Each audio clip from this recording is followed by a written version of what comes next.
Hey guys, it's Joey, and today I want to talk a little bit about one of my favorite books ever written, Charlie and the Chocolate Factory, written by Roald Dahl. Now, upon reading it and doing some more research, I found some questionable material in it. What? Listen, I know what you guys are thinking. Joey, what the hell are you talking about? It's Charlie and the Chocolate Factory. Everyone read this as children. And yes, I know, I love the book. But upon rereading it, like I said, I found some things in there that I would like to talk about today.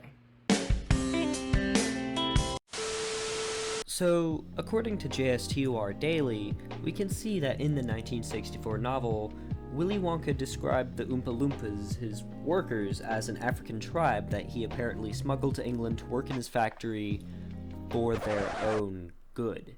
And if that doesn't scream colonialism, I don't know what does. And on top of this all, the Oompa Loompas just aren't paid for their labor.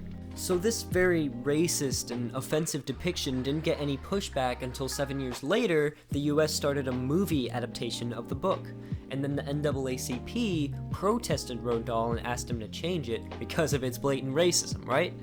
And then he just wouldn't change it until 1974, when a children's book writer named Eleanor Cameron told him to change it. And he said, fine, I'll change it. So in 1974, he published his revised edit of the book, and then made the Oompa Loompas rosy-cheeked, long-haired, white people who come from an island called Loompa Land.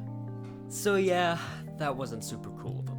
But as I read more, we can see that he was also very openly anti-Semitic, which is so bad to the point where I just don't feel comfortable repeating exactly what he said.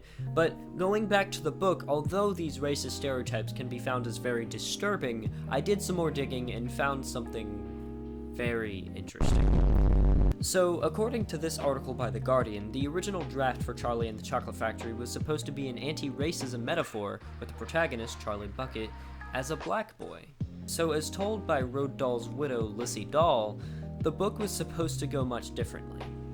So in this version, Charlie nearly drowned in chocolate in the Easter room and was covered by a mold of chocolate.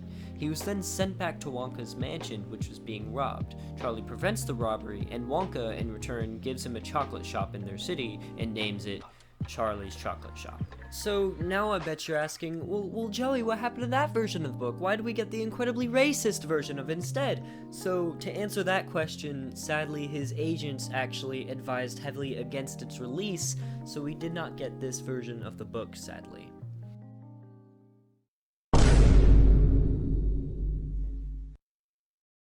So what can we learn from this? Dahl was a brilliant author, and personally, I still deeply love his books, like The BFG, James and the Giant Peach, Fantastic Mr. Fox, and even Charlie and the Chocolate Factory. They all still remain my childhood favorites. Now, Dahl himself was, of course, flawed and reflected the racism and anti-Semitism that was so entrenched in his time, even while his stories still carried messages of acceptance and kindness winning out over cruelty. Now, I believe that had Dahl lived another 10 years, he would have continued to grow with the times and shed his racist views. It is sometimes very difficult to admit to our worst flaws or darkest feelings and confront them. It takes time, and it takes self-reflection. And it takes those close to us to push us into the right direction.